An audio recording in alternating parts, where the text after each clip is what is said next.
This world is temporary. Don't run for it. ধরেন আপনি আপনার নর্মাল লাইফ লিড করতেছেন। আপনি হয়তো বা বন্ধুদের সাথে আড্ডা দিতেছেন, বিভিন্ন জায়গায় ঘুরতে চাইতেছেন, হারাম কাজে লিপ্ত হচ্ছেন।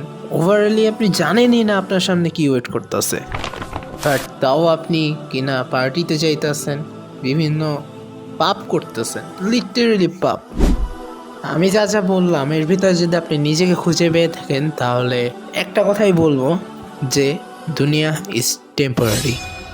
এখন আপনি আপনার নিজের কাছে কোশ্চেন করেন, আপনি এই পৃথিবীতে কেন আসছেন, কী কারণে আসছেন। আমি যা যা বললাম সেগুলো ছিল হলো একটা উদাহরণস্বরূপ। এছাড়াও অনেক ধরনের পাপ আছে, আপনি হয়তো বা সেগুলোয় লিপ্ত আছেন বা অন্য কিছুতে, আমরা সেগুলো যাই না, কিন্তু আপনি তা খুব ভালো মতোই জানবেন। এখন মুসলিম হওয়ার জন্য কি কি বিষয়ে আসলে বিলিভ রাখা লাগে, এখন প্রথমেই আসে হলো আল্লাহ তাআলার একত্ববাদ। আল্লাহ যে এক, এটাকে মানা, এটা হলো বিশ্বাসের প্রথম বিষয়টা। মানলাম, আপনি এটা মানলেন, কিন্তু তবুও অনেকেই আছে নিজেদেরকে মুসলিম দাবি করে, তারাও কিন্তু বিভিন্ন ধর্মের যে যে পূজা হয় সেখানে শরিক থাকে। তাহলে কি আসলেই তারা আল্লাহর একত্ববাদকে প্রকাশ করলো, বিশ্বাস রাখলো এর উপরে? এটা আপনাদের কাছে আমার একটা কোয়েশ্চেন থাকবে, আসলে কি রাখলো?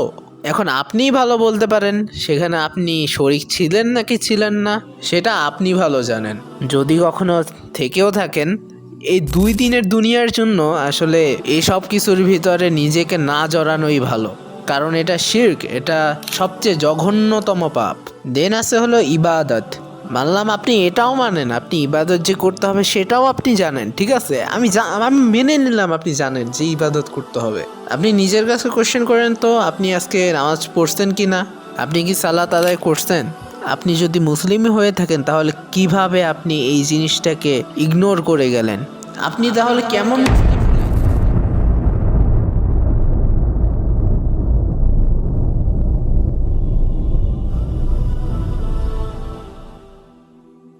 Wake up brother, wake up.